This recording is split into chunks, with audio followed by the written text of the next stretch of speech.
Chère Biarrotte, cher Biarrot, alors que depuis près de 3 ans se succèdent des crises majeures, que ce soit la pandémie sanitaire, comme la guerre aux confins de l'Europe, ou le dérèglement climatique qui nous menace, chacun d'entre nous demeure mobilisé pour construire un quotidien qui nous rassemble, qui nous ressemble. Ce bien vivre en commun auquel nous sommes tant attachés s'est notamment traduit en 2022 par la tenue des Assises de la tranquillité publique. Moment d'échange et de partage, ce rendez-vous a permis aux citoyens comme aux professionnels de se retrouver autour d'un principe fondamental, le respect de l'autre. Ainsi, l'opération estivale « Gardons un meilleur souvenir de Biarritz », déployée auprès des visiteurs comme des Biarrots, s'est inscrite dans la nécessaire sensibilisation de chacun, comme dans la responsabilisation de tous, quant à notre manière de vivre notre ville. C'est donc un travail en profondeur que nous menons, notamment avec le monde éducatif. La création du guide de la citoyenneté, comme les opérations L'enfant et la montagne ou L'enfant et l'océan, sont autant d'actions qui participent à donner à notre jeunesse biarrotte les outils pour mieux appréhender leur avenir. La force de Biarritz, c'est aussi sa capacité à fédérer, que ce soit au travers d'événements tels que les Fêtes de Biarritz, la première édition du Marathon international ou les Mondiaux de pelote basque.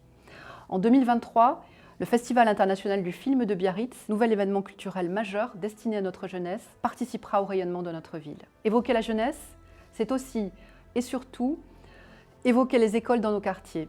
Après le groupe scolaire Victor Duruy, le plan école de 10 millions d'euros se poursuivra par l'école du Braou, car maintenir des écoles dans nos quartiers est indispensable pour la vie des familles. Préparer le Biarritz de demain, c'est concevoir les déplacements sous l'angle des mobilités douces, avec de nouvelles pistes cyclables notamment, mais également en organisant la sécurité des espaces avec la piétonisation du centre-ville qui sera profondément améliorée.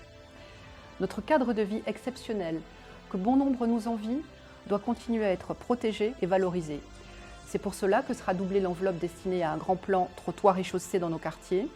C'est pour cela que nous accélérerons le plan de relanternage et le développement du photovoltaïque.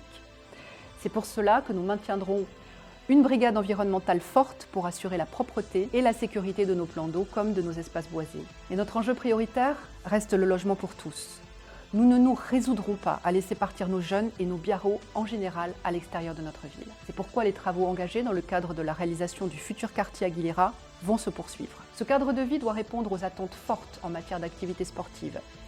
Le déploiement de parcours santé, la création d'un terrain synthétique à Saint-Martin, la création du centre de performance et de formation pour les sportifs de haut niveau vont permettre à Biarritz de se doter des outils majeurs pour maintenir la qualité de son offre de services pour le monde sportif et ses pratiquants.